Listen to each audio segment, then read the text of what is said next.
What's going on, world? It's the greatest player himself, Dana Saff, and today I'm with the Cleveland legend himself, man. Yes, sir. The damn 5 hours. What's going on, good What's brother? the deal? What's happening with So you, my man? brother, man. So look, though, bro. First question, man. Who do you feel is the greatest Cleveland artist of all time? You got Bone, you got Kid Cudi, you know it's a group. You got Kid Cudi, you got yourself, you know what I'm saying? Though you got Ray Cash. There's a lot of great Cleveland artists in general, even R&B artists like Avant, you know what I'm saying? Though who do OJ's know that? Or I don't know they're from Cleveland, but who do you feel is the greatest Cleveland artist of all time, brother? The greatest Cleveland artist all time.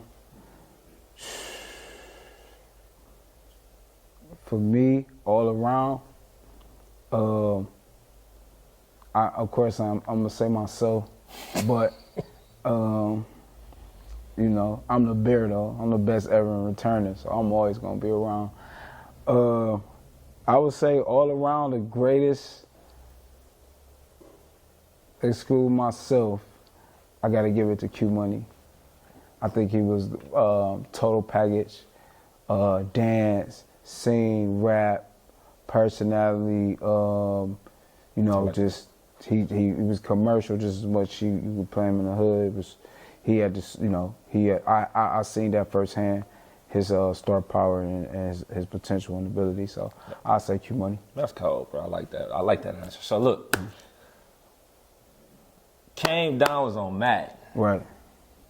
Can I please get the story, just briefly, the story on when did you first hear about that this song was gonna be on Madden, bro? My actually was on 93rd and Huff at Fatty Banks Studio, and I was just doing a session, and you know, my team at the time, they came to me like, I was kind of like coming out the booth and it was like, you know, it was just like, oh, you know your song gonna be on Madden too, and I'm just like, if you know, I'm just nonchalant, kind of like, I'm like, whatever, you know what I'm saying? I'm like, oh, I'm like, all right.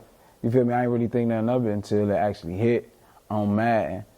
And, cause you know, it's, at that time, nobody in Cleveland really was even getting record deals, so to get your song on placed before it even came out, yeah, to be honest, was, you know, it was kind of like, you would think somebody was lying to you if they told you that was about to happen.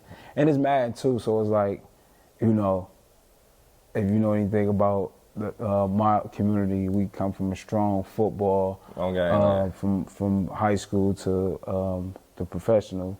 So like we had, at that point, nobody from Glenville High School, which is the high school I come from, was on Madden at the time. Not even Pierre didn't even make it to the league at the time. Shout out to Pierre Woods. So I was the first actually person from Glenville to be on Madden. That's cold. That's cold. I didn't hear you think about it like that. That's cold. Ted and Pierre and them gone like the next year. Like Ted and them was still coming out the league. Me coming out of you know, O State. Oh God. Yeah. So Dream Life, Rich Paul, you know what I'm saying? LeBron James, man. What was your first time like meeting LeBron, man? What was it like, man? The first time I met LeBron, we actually was at the View nightclub, and it was Brian had like a game or something that night. That was one of my first times really being at the club, I think. And Brian actually came up to me. He was like, man, I'm a fan. You know what I'm saying? Cool. He like, you know what I'm saying? He just like, you know what I'm saying? We really didn't say too much to each other. We actually was like dancing for real after that. He just dabbed me up. You know what I'm saying? But I remember that night because Brian had on this rock chain, and he had on like a little diamond pendant on the rock chain. So I remember that like yesterday for sure. But yeah, that's how me and Brian really met. We kind of met on the dance floor for real. That's cold. That's cold, man. So look, speaking of that, Royal Camp, you know what I'm saying? The legendary Royal Camp, you know what I'm saying, though? I heard a story, I don't know if it was rumor or not. Y'all got a chance to perform for Jay-Z? Yeah, we had went up to New York. At that time, I was signed to Atlantic, and we was trying to get we had went to Capitol over there at the time. DJ Envy was over there, so he was actually in the room, and we did the same performance for him the day before. Then the next day we went to go see Jay-Z, and it was crazy because we got at like the top floor in his office. You could see over the city, and it kind of felt like a episode of a TV show because we went in there. I felt like we was like Alvin and the Chipmunks because we went in there. We singing songs. We singing "Truth Is" to Jay-Z. Jay just looking at us like. Was he fucking with y'all though? Hell no. We in there tomorrow. You say you love me. Jay looking at us like, he about to go sign Uncle Murder. Yeah. They rapping and shit. We in this bitch talking about we balling. That's funny. But we did it though. It was funny though. It was a good experience. I really wanted the group to see it. You know what I'm saying? Because I always been adamant about like, you know, sharing my success with them from the beginning.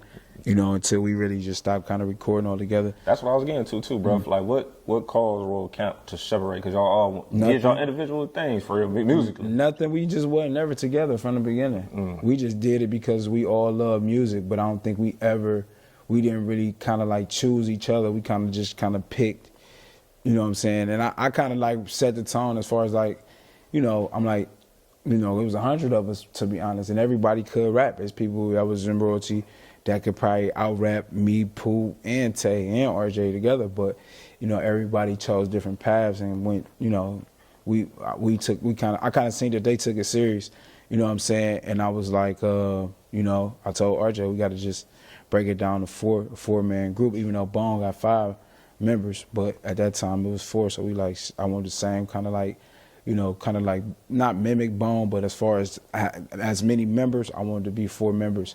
So that came down to me and Pooh was already locked in. RJ was automatically locked in because he was the beat man.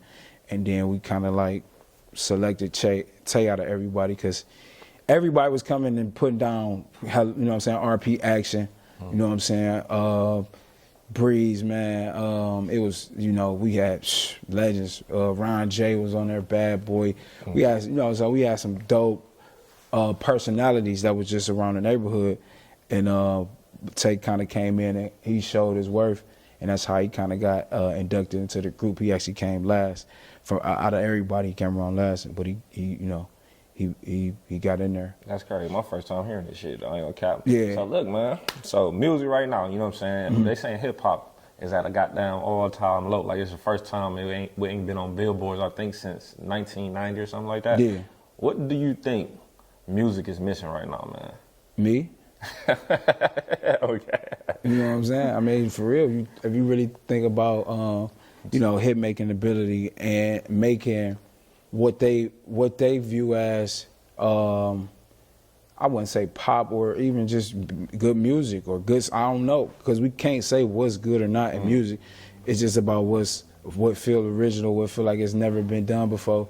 That's, I think, what people looking for. So what is owl though? What is owl? How do you consider your style? You know, you got drill, you got all type of shit. Like, what is owl music though, Blake? I think my music, like Candy, is like you know what I'm saying, you get a piece, you want another piece, you want to hear it again. If you hear a jingle or something that catch, you gonna sing it again. You know what I'm saying? It's gonna be on your mind, kind of like, you know what I'm saying. I call it sugar rush. You know what I'm saying? Because it's something that you can just get real fast and you feel good. It's satisfying. Yeah. You know, and I think people, I would say appreciation music more than anything. Oh, God, appreciation music. I think people going to appreciate it. A lot of people will be like kind of worried about how my music going to sound or what it's going to be or what type of, you know, how I'm coming off. A lot of people, like, in their mind, they think my next album going to be some gangster rap drill stuff. And it's like, it's really appreciation music. I did 80% of the production on there. So I feel like this is really a representation of me, and it's a new freedom. New freedom, man. So I ain't gonna lie, man. Algorithm, how you say that? The algorithm. The algorithm. You feel me though? My nigga dropping this shit soon. Yeah, I'm dropping the algorithm 11/23. It'll be ready Thanksgiving. Listen, bro. We already know what's going on, bro. You know I love you to death, bro. Cleveland legend, Cleveland GOAT. I tell you every time I see you, dog. For sure. You feel me though? No faking, man. I appreciate you for pulling up on PTV, man. This shit mean a lot to a young G like me. You feel me though? Cause nigga grew up on your shit, man. So you already know, man. So wait though, what you got going on with the mic drop? Ain't you starting something like that? Come on, man. That's what we about to start right now, baby. Oh yeah. Let's make it happen. Yeah. Okay.